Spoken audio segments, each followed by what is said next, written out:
Welcome to New Possibilities. I speak truth to power without fear. Today, I heard a news story about the George Zimmerman matter. I saw a video. I didn't actually watch it, but I saw the title of a video. And then when I got home from work, I went online to read the news, and I found out that the Justice Department decided not to bring charges against George Zimmerman for the killing of Trayvon Martin. They found that there was insufficient evidence to prove that George Zimmerman intended to violate Trayvon Martin's civil rights.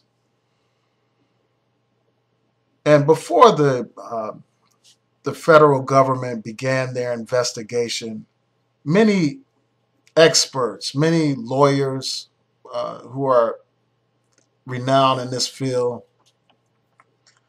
made it clear that they thought that it would be difficult to bring federal charges against George Zimmerman for the killing of Trayvon Martin.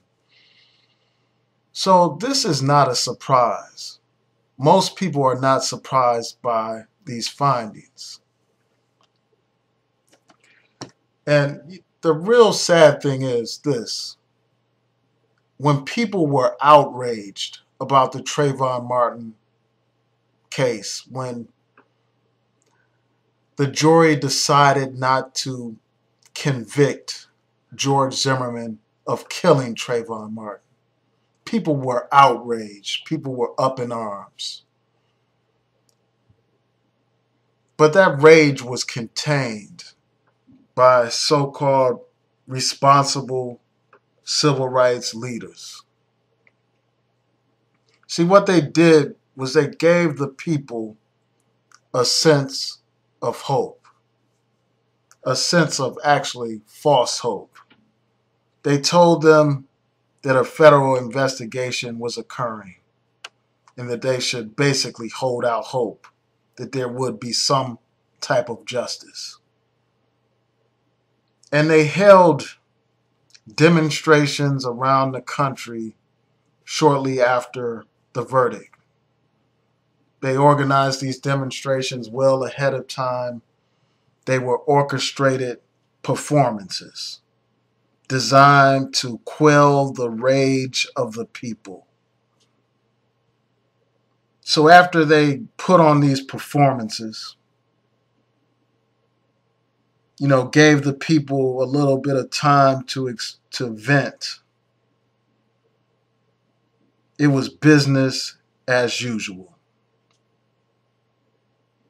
People basically forgot about Trayvon Martin. They moved on with their lives.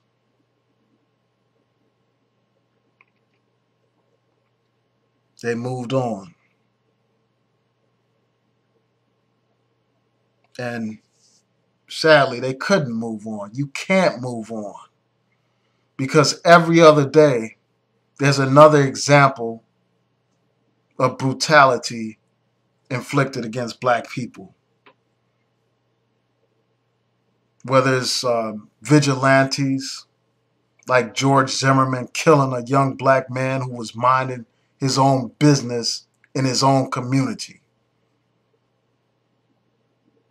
Whether it's him or it's a brother playing his music loud, he gets shot down because a white man doesn't want to hear the music. Or there's a case where a brother has his hands up in the air. His hands are up and the police officer still fires fatal shots at the brother. And that grand jury lets that man walk free, that killer walk free.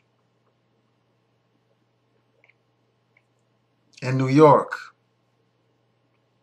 a police officer strangles a brother to death on camera, and he walks free. The killer walks free.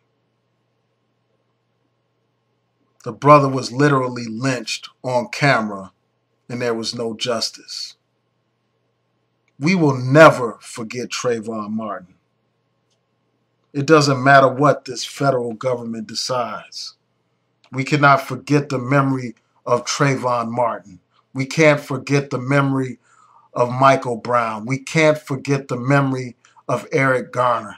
We can't forget the memory of Oscar Grant, of Sean Bell, of Amadou Diallo, of the countless others who continue to die at the hands of police or white vigilantes. We can't forget them. This decision of the Justice Department should inspire us to be even more vigilant, more involved in the movement, more involved. We cannot give up. We have to keep pushing, keep fighting. We need to keep fighting in Ferguson for a second grand jury proceeding. We must fight for that. It is not over for Mike Brown unless we surrender to the forces of brutality. I refuse to surrender. We cannot afford to surrender.